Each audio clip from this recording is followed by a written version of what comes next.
Well, Pat Olson, as we continue from inside One Memorial at the Sobrato Center, seated alongside USF head coach Todd Golden.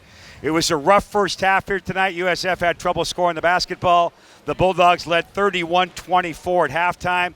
But in the second half, USF put up 47 points after intermission against a really good defensive team. Coach, what kind of magic did you have going on there at halftime? Was it a tremendous halftime speech, or the game just kind of swung your way a little bit? You know, I thought credit to Fresno State. I thought they were the aggressors early. You know, and it's we talked about it quite a bit. Thought they would be coming out hungry and really aggressively trying to beat us like most clubs. But this team specifically, a lot of respect for Coach Justin Hudson. Their team is incredibly tough. You know, they're physical, they're tough.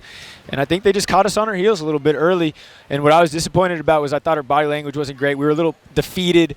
And it took us a little bit to shake out of that. And I laid into them a little bit at halftime, but it wasn't anything rocket science. You know, it wasn't. There's no magic to it. Yeah.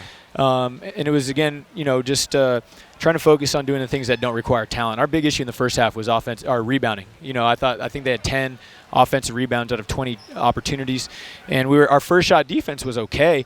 But you know, you give those guys, they're great athletes, big, long, second chances around the rim, and you have no chance. And so I challenged them. You know, hey, we got to come out and compete. We got to fight, and you know, we did. You know, your team has gone from being the hunter this year to the hunted, right? Yep. When you're 9-0, now 10-0, teams kind of circle that date on their calendar. And you can tell Fresno State was ready, and you're probably going to have a lot of games like this where the opponent brings their best basketball. Well, it's a great point. It's what Coach Chris Gerlifson was talking to our team about in the locker room after the game. It's like, guys, listen, we're not going to walk into any game and be in good shape. You know, these guys are coming in here. They see, you know, before tonight, 9-0, the Dons, like, oh, man, we want to go knock them off. You know, it's not like, oh, you know, we're just going – no, they're going to compete. They want to be the team that takes us off this undefeated run that we're on. And, you know, that's something that we have to kind of continue to grow into. We haven't been in that role before. So as we do, we'll continue to get better and better. They used the phrase, how do you handle success, right? Yep. The USF Dons handle it well here tonight. They win it in the second half with a big effort. Almost a tale of two different halves for Jamari Bouye. I think he had 2 points in the first half, Yep. made 1 for 6. Yep. And then in the second half, he was lights out. He poured in 25 in one half. What a half for Jamari Bouye. Yeah, you know what? The first half was a little fluky, weird for him. He got hit in the junk early in the game. He had to come out for a second to kind of get organized, and then 2 quick fouls on him, and it just was kind of a weird rhythm game. They did a good job defending him around the rim. And, you know, credit to him. And he was not in a negative way, but I challenged him, like, hey, we need you to be more aggressive the second half. We need you to come out and do these things and da-da-da-da-da. And to his credit, you know, I wasn't expecting 25, you know, but I'll certainly take it. And I could just sense after his first layup, his first 3, I was like, all right, now he's starting to get his rhythm going. He's going to get going, and he was super aggressive, and you know, he's awesome. He led us. Him and Yalian were both fantastic, and again, they've kind of been, you know, the start and the finish for us all year. You know, we talk a lot about offensive numbers, but you put Patrick Tape early on Robinson. He Yep. guarded him well. Robinson had trouble kind of getting into a comfort zone. You know, I thought he did a really good job of keeping him off the block for the most part. We did a great job on Orlando all night. You Yeah. know, he was 8 for 18. He had 4 turnovers, no assists. He only scored 16 points. We didn't send him to the foul line one time.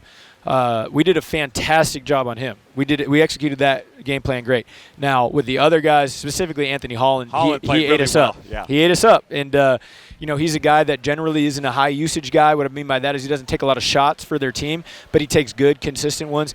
Tonight he was a lot more aggressive, and I thought he drove Josh and Zane a little bit, and he just made great individual plays. I thought those guys were competing well.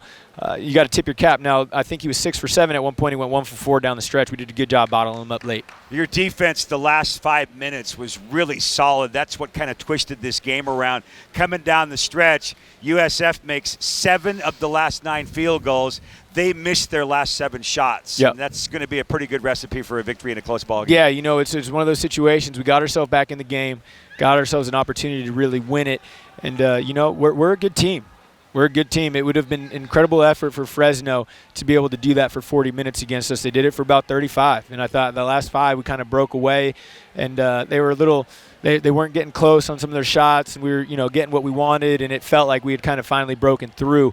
And, I'm glad Gabe made those last 2 free throws and kind of separated enough where we didn't have to worry much. All right, so it's a little bit of a while now before you play a ball game. We've hit the final exam break for your team, so there won't be games to prepare for, but I would imagine sprinkled over the next 8, 9, 10 days, you'll have an opportunity for some good lengthy practices. Yeah, we're going to take some time off here tomorrow and Friday. And we got finals coming up next week, so we got to do a really good job of getting prepared and organized for that.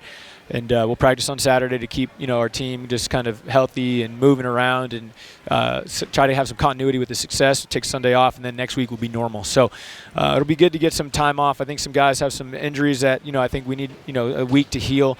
It'll be good. Dima was out tonight with an ankle. It'll be good to get him back next week. I think tonight will be the only game he misses.